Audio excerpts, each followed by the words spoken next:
నువ్వు అడగకుండా దేవుడు నీకు అన్ని ఇచ్చాడు అనుకో, ఎవరు ఇచ్చాడో తెలియదు.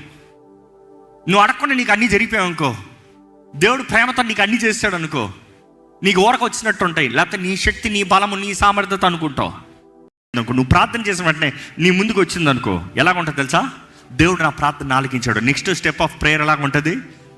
దాంట్లో సహాయం చేసిన దేవుడు, దానికి జవాబిచ్చిన దేవుడు, దాంట్లో జయమిచ్చిన దేవుడు, దాంట్లో నడిపించిన దేవుడు ఈ విషయంలో కూడా నడిపిస్తాడు, ఈ విషయంలో కూడా జయమిస్తాడు, ఈ విషయంలో కూడా కార్యం చేస్తాడు. నీ విశ్వాసం అధికమవుతుంది.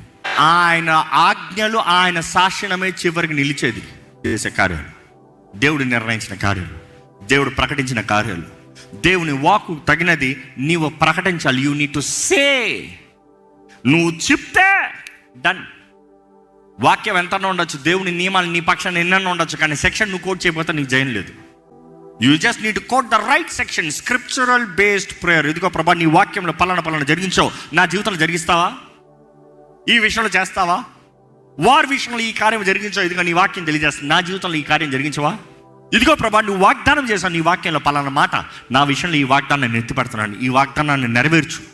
ఇదిగో నీతిమంతులు ఇలాగ ఉంటారని నీ వాక్యం తెలియజేస్తుంది. క్రీస్తు రక్తం ద్వారా నేను నీతిమంతులుగా మార్చబడ్డాను, నా జీవితంలో ఈ కార్యాన్ని జరిగించు. Unit up time. రాదు, నేను చేయలేను, నాకు కుదరదు.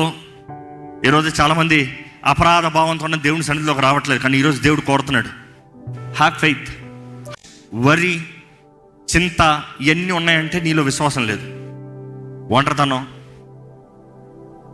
చేతకానితనం, మాట వినకపోతాం, లోబడనని ప్రజలంటే విశ్వాసం లేనివారంట. కానీ నీలో విశ్వాసం ఉందంటే నువ్వు యేసు వైపు చూస్తూ సాగుతావు.